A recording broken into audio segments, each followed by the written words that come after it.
یا رضی اللہ تعالیٰ عنہ نے سورہ مریم پڑھنا شروع کر دی. کاف ہا یا عین صاد ذکر رحمت ربک عبدہ زکریا اذ نادى ربه نداء خفیا قال رب انی وهن العظم منی واشتعل الرأس شیبا ولم اکن بدعائک رب شقیا وانی خفت الموالی من ورائی وکانت امرأتی عاقرا فہب لی من لدنک ولیا. ایسی حضرت مریم اور عیسیٰ ابن مریم کی سیرت کو سورہ مریم میں بیان کیا حضرت جعفر طیار نے کہ نجاشی روتے روتے اس کی داڑھی تر اور جتنے پادری بیٹھے تھے سب کی داڑیاں تر ہو گئی روتے روتے. تو یہ تقریر جو نجاشی کے اسلام کا سبب بنے، بادشاہ کو مسلمان کرنے والے کون تھے؟ حضرت جعفر طیار. اور آپ کے چھوٹے چھوٹے بچے، 4 جوان بیویاں ہوں، چھوٹے چھوٹے بچے ہوں، اور ایسے میں میدان جنگ میں لڑتے ہوئے شہید ہو جائیں تو پیغمبر اور صحابہ پہ کیا قیامت ٹوٹی ہوگی. لیکن ہمارے نبی صلی اللہ علیہ وسلم کی آنکھوں سے کیا تھے؟ صرف آنسو موتی کی طرح ٹپک رہے تھے. اور آپ صحابہ کو اطلاع دے رہے تھے کہ جعفر طیار شہید ہو گئے اور جاؤ ان کے گھر والوں کو بتا کے آ جاؤ. کتنی بڑی قربانی ہے یا نہیں ہے؟ جب خبر دینے والا آپ کی ازواج کو بتا کے آیا کہ جعفر طیار شہید ہو گئے تو آپ کے گھروں سے خواتین کے رونے کی آوازیں آئیں. آپ صلی اللہ علیہ وسلم نے فرمایا ان سے بولو کہ اپنی آواز کو پست کرو. پھر چیخو پکار کی آواز آئی تو آپ نے فرمایا کہ اگر دوبارہ چیخو پکار کی آواز آئے تو ان کے منہ پہ خاک پھینک دو. وہ شہید کی بیوہ تھیں، اور شہید بھی کتنے مقدس، ان کو بھی نبی صلی اللہ علیہ وسلم نے نوحہ کرنے کی اجازت نہیں دی. اس دن جس دن غم پہنچا ہے اس دن بھی چیخو پکار کی اجازت نہیں دی ہے. تو آپ بتاؤ اگلے سال اس تاریخ کو چیخو پکار کی کیسے اجازت مل جاتی؟ نہیں آئی میرا خیال ہے بات سمجھ میں. جب غم پہنچا ہے اس وقت چیخنے چلانے کی اجازت نہیں ہے. چھوٹے چھوٹے یتیم بچے، حضرت جعفر طیار کے چھوٹے چھوٹے یتیم بچے، کتنا غم ہوتا ہے جب چھوٹے چھوٹے بچے، ان کا باپ دنیا سے چلا جائے، کتنا ترس آتا ہے ان کے اوپر. تو ہمارے نبی کو بھی ان یتیم بچوں پہ بھی ترس آیا، ان بیواؤں پہ بھی ترس آیا. لیکن نہ نبی صلی اللہ علیہ وسلم چیخو پکار کر کے خود روئے اور نہ آپ نے ان کی ازواج کو رونے کی اجازت دی ہے. سمجھ میں نہیں آ رہی میرا خیال ہے بات. میرا مقصد شیعوں پہ طنز کرنا نہیں ہے، ان کا جو مذہب ہے ان کو اس پہ چلنے دو. میرا مقصد ہے آپ اپنی پوزیشن واضح کرو کہ آپ ادھر ہو یا ادھر ہو. کسی کو تنگ مت کرو، نہ کسی پہ فتوے لگاؤ کفر اسلام کے، نہ کسی کو جہنمی قرار دو. اپنی پوزیشن آپ فیصلہ کرو کہ آپ اگر ادھر جانا تو پورے ادھر چلے جاؤ. پھر یہ آدھا تیتر آدھا بٹیر والا معاملہ مت کرو. وہ ان کا مذہب ہے بھائی، ان کے علماء ان کو بتاتے ہیں کہ محرم میں کالے کپڑے پہننے ہیں، محرم میں ماتم کرنا ہے، محرم میں کو منحوس سمجھنا ہے، اس میں شادی بیاہ نہیں کرنا. ان کے علماء ان کو بتاتے ہیں، ان کو چلنے دو اس پر. دنیا میں بہت سے فرقے ہیں، بہت سے مذہب ہیں. ہم کسی کو نہ ختم کر سکتے ہیں نہ کسی کے خلاف نفرت پیدا کر سکتے ہیں. اس سے کوئی چیز حاصل نہیں ہوگی. کسی سے نفرت کرنے کی ضرورت نہیں، کسی پہ فتوے لگانے کی ضرورت نہیں، لیکن آپ کو اپنی پوزیشن واضح کرنی پڑے گی کہ میں کہاں کھڑا ہوا ہوں.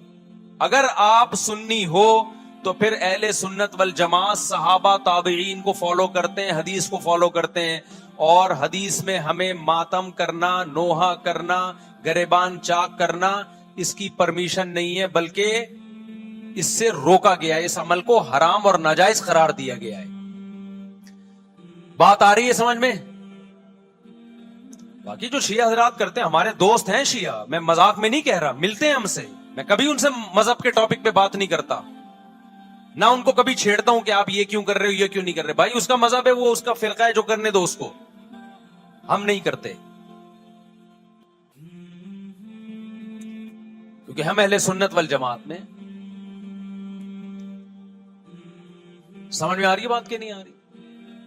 پھر ربیع الاول کا مہینہ آئے گا، اس میں بھی آپ اپنی پوزیشن واضح کرو کہ آپ ادھر ہو یا ادھر ہو. دو فرقے ہیں، دیوبندی بریلوی. میں نہیں کہہ رہا کہ کون جنتی کون جہنمی، لیکن بر صغیر میں جن کو دیوبندی کہا جاتا ہے وہ نظر و نیاز تیجے 40 میں کے قائل بولو نہیں ہے. یہ ان کی کتابوں میں لکھا ہوا ہے، وہ اس کے قائل نہیں. اگر کوئی بزرگ ان میں قائل گزرا بھی ہے تو اس کا ذاتی تفرد ہے، اس کو علماء نے فالو نہیں کیا، اس کو ان کی اجتہادی غلطی قرار دیا ہے. ربیع الاول میں جلوس نکالنا یا مزار بنانا یا مزاروں پہ جانا اس نیت سے کہ وہاں جا کے ہم کوئی قوالی پڑھیں گے یا کچھ بھی، ہمارے ہاں قبرستان جانا صرف اس لیے ہے کہ آخرت کی یاد تازہ ہو، بس اس کے علاوہ اور کوئی کانسیپٹ نہیں ہے. ہمارے ہاں قبر ایک بالش سے زیادہ اونچی بنانا جائز بولو نا نہیں ہے. قبر پکی کرنا جائز نہیں ہے. تیجے 40 میں کرنا جائز بولو نہیں. آج ایک صاحب آئے کہنے لگے میری ساس کا 40واں ہے، فجر میں کہنے لگے مجھے، کہہ رہے میں نہیں گیا تو بڑا مسئلہ ہو جائے گا. میں نے کہا بھائی ایک فیصلہ کرو، گرین چینل یا وائٹ چینل، ایک طرف ہو جاؤ بھائی، کیونکہ وائٹ چینل میں یہ جائز نہیں ہے، نہ 40واں ہے نہ تیجا ہے. اب لوگ مذاق اڑاتے ہیں مر گیا مردود نہ فاتحہ نہ درود. بھائی کچھ بھی کہتے رہو تو پھر پورے ادھر کو ہو جاؤ، یا تو پورے وائٹ ہو جاؤ یا پورے کیا ہو جاؤ، پورے گرین ہو جاؤ. پھر تیجا بھی کرو، 40واں بھی کرو، برسی بھی کرو، اور پھر اس کے بعد جھنڈے بھی لگاؤ ہرے رنگ کے. میں نہیں کہہ رہا دیوبندی صحیح ہے یا بریلوی صحیح ہے، دیکھو میں یہ بحث نہیں کر رہا، میری بات کو غلط نہ لے کے جانا. میں کہہ رہا ہوں آپ اپنی پوزیشن واضح کرو، صحیح غلط تو اگلا مرحلہ ہے. آپ کیا ہو، آپ کو تو یہی نہیں پتا چل رہا. آپ ربیع الاول میں ہرے جھنڈے لے کے گھوم رہے ہو، رمضان میں آپ وائٹ چینل بنے ہوئے ہو، محرم میں آپ بلیک چینل بنے ہوئے ہو، تو پتہ ہی نہیں چل رہا تو ہے کیا بھائی. جب 73 فرقوں میں ایک جنتی ہے تو ایک کو فالو کرو نا جس کو جنتی سمجھتے ہو. اگر آپ سمجھتے ہو کہ بلیک چینل یا شیعہ فرقہ جنتی ہے تو پورے شیعہ ہو جاؤ بھائی. اگر آپ سمجھتے ہو بریلوی فرقہ جنتی ہے تو پورے بریلوی ہو جاؤ. تو جس کو سمجھتے ہو وہ بن جاؤ، لیکن پورے بنو، ادھورے مت بنو، آدھا آدھا نہ لو. بات سمجھ میں آ رہی ہے؟ میں پھر بتا رہا ہوں، نہ میں کسی کو جنتی کہہ رہا ہوں نہ جہنمی. میں یہ نہیں کہہ رہا دیوبندی جنت میں جائیں گے یا بریلوی جائیں گے یا شیعہ جائیں گے، یہ تو اللہ فیصلہ کرے گا. ہم تو وہ کریں گے جو ہماری کھوپڑی میں آ رہا ہے. ہماری کھوپڑی میں یہ آ رہا ہے کہ جس کو بھی کرو تو ایک کو کرو پورا، تاکہ ایک طرف ہو جاؤ. آدھے تیتر آدھے بٹیر مت بنو آپ، اور دوسرے کو چھیڑو بھی نہیں، چھیڑنے کی بھی ضرورت نہیں ہے. کوئی جو کر رہا ہے کہ بھائی اس کا مذہب ہے. دیکھو ہندو مندر میں جاتا ہے نا، ہماری رائے کے مطابق صحیح کر رہا ہے غلط کر رہا ہے، غلط کر رہا ہے، لیکن ہم چھیڑتے ہیں کیا؟ اسلام نے اجازت دی اس کو چھیڑنے کی کہ ہندو جا رہا ہے اس کو پکڑ کے لا کیوں جا رہا ہے بھائی؟ اسلام بولا ہے بھائی لکم دینکم ولی دین، تمہارے لیے تمہارا دین، ہمارے لیے ہمارا دین. لا اکراہ فی الدین، دین میں زبردستی نہیں ہے، جو کر رہا ہے اس کو کرنے دو. تبھی اسلامی تاریخ میں کوئی ایک مندر بھی ہمارے علم میں نہیں ہے کہ اس میں ہندوؤں پہ پابندی لگی ہو کہ مندر نہیں جا سکتے. جب تک اسلامی حکومتیں رہی ہیں، ہندوستان میں 1000 سال مسلمانوں نے حکومت کی ہے. اگر ہندوؤں کو مندر جانے سے روک دیتے تو آج یہ مندر ختم ہوتے. اسلامی حکومت جب ختم ہوئی ہے تو بھی مندر لاکھوں کی تعداد میں مندر تھے. اسلام مسجد جانے کا حکم دیتا ہے یا چرچ جانے کا؟ بولو. مسجد. چرچ جانے کو غلط سمجھتا ہے کیونکہ وہاں غیر اللہ کی، عیسیٰ ابن مریم کی عبادت ہو رہی ہے. لیکن کیا اسلام آپ کو پرمیشن دیتا ہے کہ کوئی عیسائی چرچ جا رہا ہو تو آپ اس کو روکو کہ تو یوں جا رہا ہے بے مسجد میں آ؟ اجازت دیتا ہے؟ یا اسلام یہ کہتا ہے کہ اس سے بدتمیزی شروع کر دو آپ؟ بولو کیا ہو گیا؟ آپ کو سبق یاد کرا رہا ہوں میں. بدتمیزی شروع کر دو. یا اسلام یہ اجازت دیتا ہے کہ اس سے اچھا سلوک نہ کرو؟ قطعاً اجازت نہیں، بلکہ قرآن تو کہہ رہے ہیں ان اللہ یحب المقسطین، جو غیر مسلم تم سے لڑ نہیں رہے میدان جنگ میں ان سے تمہیں اچھا سلوک کرنا پڑے گا. کیونکہ اللہ اچھا سلوک کرنے والوں کو پسند کرتا ہے. صحابہ کرام غیر مسلموں کو بھی ہدیے دیا کرتے تھے. نبی صلی اللہ علیہ وسلم نے یہودیوں کو بھی ہدیے دیے. تو جو مذہب اسلام کی طرف منسوب نہیں ہے, جب ہمیں ان سے اچھے سلوک کا حکم ہے, تو جو مذہب اسلام کی طرف منسوب ہیں, قطع نظر اس سے کہ وہ اس دعوے میں سچے ہیں یا جھوٹے, یہ تو بحث ایک الگ ہے, لیکن نسبت کس کی طرف کر رہے ہیں؟ اسلام کی طرف. تو ہمیں ان سے بدتمیزی بدسلوکی کی کہاں سے اجازت ہوگی؟ تو میں نہیں کہہ رہا کہ آپ شیعہ بریلویوں سے دشمنی کرنا شروع کر دو, ان کی دعوتیں اٹینڈ نہ کرو, ان سے کاروبار چھوڑ دو, یا ان کو جا کے تنگ کرو, کیوں سبیل لگا کے بیٹھے ہو, کیوں ماتم کر رہے ہو. یہ کام مت کرو آپ. ہمارا ملک اس فرقواریت کا متحمل نہیں ہے, سے فساد پھیلتا ہے. لیکن اپنی پوزیشن آپ واضح کرو. ایک لکیر ہے, آپ کھینچ دو. اگر کوئی شخص آپ کے سامنے صحابہ کو برا بلا کہتا ہے, آپ بولو بھائی یہ میری باؤنڈری کیا ہو رہی ہے, کراس. میرے سامنے آپ کو ان بزرگوں کے خلاف بولنے کی اجازت نہیں ہے جن سے مجھے عقیدت ہے. اگر یہ کام آپ نے کیا تو ہماری اور آپ کی راہیں الگ الگ. آپ کا جو مذہب ہے بھائی, آپ بند کمرے میں, آپ کے امام بارگاہ میں, آپ کے مسجدوں میں, جہاں بھی ہے وہ آپ کا نجی معاملہ ہے. ہمارے سامنے آپ نے کوئی ایسی بات نہیں کرنی جو ہمارے عقیدے کے خلاف ہو. تو آپس میں دوستی رہے گی. اب دیکھو, عیسائی آپ سے ملتا ہے, آپ گپ شپ کرتے ہو, کھانا کھاتے ہو, لیکن عیسائی بار بار بولے میں آپ کے نبی کو نہیں مانتا, میں آپ کا نبی. آپ بولے گا بھائی تو نہیں مانتا تو ہم نے کب کہا کہ مان تو, لیکن میرے سامنے بار بار کیوں کہہ رہے کہ میں تیرے نبی کو نہیں مانتا؟ یہاں سے آپ کی اس کی دوستی کیا ہو جائے گی, پھر ختم. تو غیر مسلموں کو بھی دو قسمیں, کسی بھی مسلک کے لوگوں سے ملو, کسی بھی فرقے کے لوگوں سے ملو, کوئی جھگڑا نہیں, کوئی بحث نہیں, ایک دوسرے کو کھانا بھی ہے, ایک دوسرے کو کھلانا بھی ہے, ایک دوسرے سے کھانا بھی ہے, ایک دوسرے کی دعوتوں میں بھی شرکت کرنی ہے. جہاں مذہب کا معاملہ آئے تو پھر آپ کسی سے بحث نہ خود کرو نہ کسی کو کرنے کی اجازت دو. اگر کوئی کچھ سیکھنا چاہتا ہے تو آپ بولو بھائی علماء کے پاس آ جاؤ, آپ کو کوئی اشکال ہے تو ہم وہاں آپ کا اشکال حل کر دیں گے. اس سے آگے بڑھنے کی کوشش بولو مت کرو, اس سے ملک میں امن ہوگا. باقی فرقے ہمیشہ سے بھائی, آج کوئی نئے تھوڑی ہیں, اور یہ ہمارا کام تھوڑی ہے فرقے ختم کرنا. یہ تو عیسیٰ ابن مریم جب نازل ہوں گے, حضرت مہدی آئیں گے, وہ تلوار کی طاقت سے ختم کریں گے. ان کے پاس یہ اتھارٹی ہوگی کہ وہ فرقوں کو ختم کریں. آپ نے یہ کرنا ہے کہ دوسرے کے مسلک کو چھیڑنا نہیں ہے اور اپنا چھوڑنا نہیں ہے. مسئلہ آپ کے ساتھ یہ ہو رہا ہے کہ دوسرے کو چھیڑ بھی رہے ہو اور اپنا چھوڑ بھی رہے ہو, دونوں الٹے کام کر رہے ہو. ایک طرف بحث کر رہے ہوتے تم ایسے, اور دوسری طرف وہی بنے ہوئے ہوتے تھوڑے دنوں میں جا کے. ہاں بتا رہا ہوں, وہ نظر و نیاز والی نہیں, وہ سب کو پتا ہے. ہاں ایسی دعوت نہ ہو جس میں بدعت کی تائید ہو. تو آپ جو کر رہے ہو نا, وہ یہ کر رہے ہو دوسرے کو چھیڑ بھی رہے ہو, جس سے ملک میں بدامنی پھیل رہی ہے. تقریریں سنو, شیعہ ایسے, بریلوی ایسے, دیوبندی ایسے, اہل حدیث ایسے. تقریروں سے کیا پھیل رہی ہے؟ نفرتیں. اور پھر محرم میں آپ خود شیعہ بنے ہوئے ہوتے ہو, ربیع الاول میں آپ گرین چینل بنے ہوئے ہوتے ہو, اور رمضان میں آپ وائٹ چینل بنے ہوئے ہوتے ہو. سعودی عرب میں سارے وائٹ ہو جاتے ہیں, جا کے سعودی عرب جو بھی جاتا ہے سارا وائٹ چینل.